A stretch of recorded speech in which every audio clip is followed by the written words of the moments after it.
I love to read with my daddy. He's the greatest daddy of all time. He has incredible strength and he can travel very long distances under terrible conditions.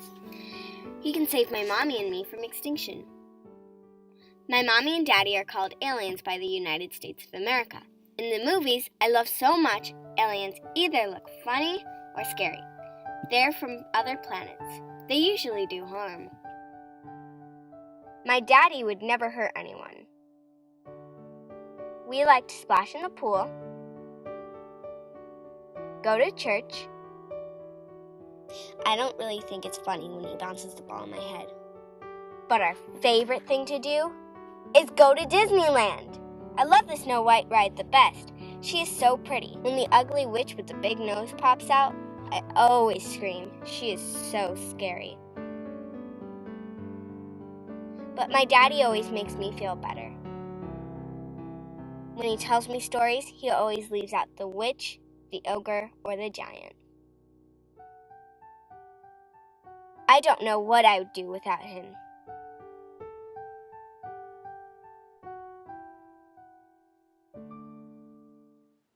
Hi, my name is Kathy Ranking, and you've just watched the first segment for a multimedia ebook that I'm creating. That's a huge project. And I'm looking for some more producers to help me with the second animated segment, which will be depicting the Alam work camp where my father was liberated 69 years ago but could never tell me the story of that camp. So I'm just now unearthing the secrets he couldn't tell a young girl. Daniela Repa, who is the brilliant artist and animator who created the first segment for me, will be doing the second.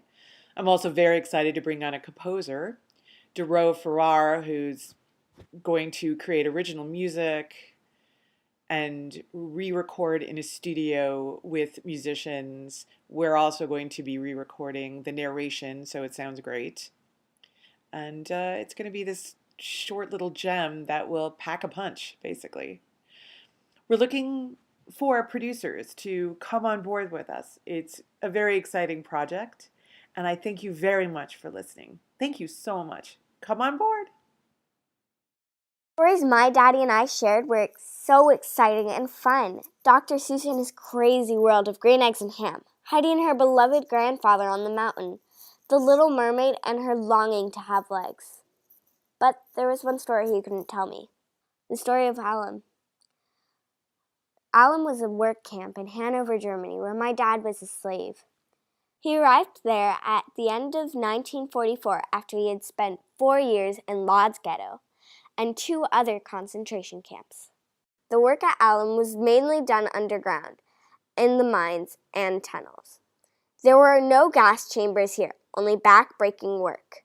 On April 6, 1945, the slaves were divided up by those who could still walk and those who were too weak. The ones who could walk were sent to Bergen-Belsen. My dad was one of the men who were left behind. The Nazis deserted the camp. Suddenly, there was no one in charge. Then a miracle happened.